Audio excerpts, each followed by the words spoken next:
Maraming salamat sa lahat na nag-suporta sa aking video, sa lahat ng mga supporters ko and followers.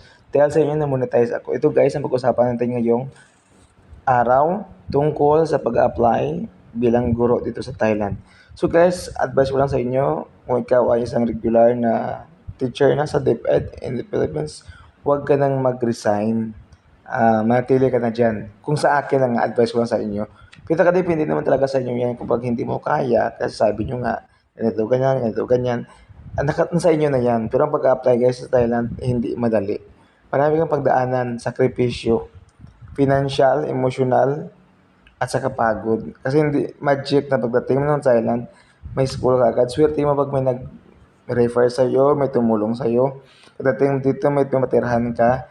Kaya dapat pupunta ka ng Thailand sa damakmak talaga na diskarte at pera, sacrifices ang ilaan mo. Kasi hindi pwedeng ipairalin mo lagi yung emosyon mo. Pero kasi mga kilala ko, last time, mga kilala ko nga Pilipino din, 1 month lang hindi siya nakahanap ng trabaho, bumalik siya ng Pilipinas.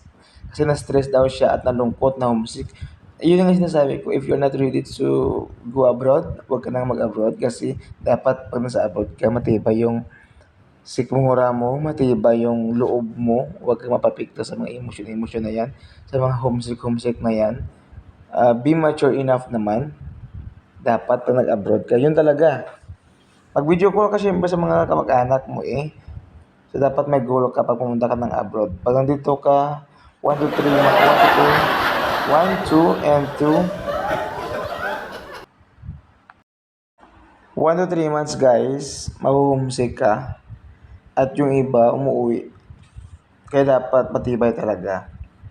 So, maswerte ka talaga pag nakapasok ka sa mga private schools. Kasi guys, sabihin ko na sa inyo, pag sa private schools ka, hindi ka masyadong mahirapan kasi halos lahat ng mga bata nakasalita ng English.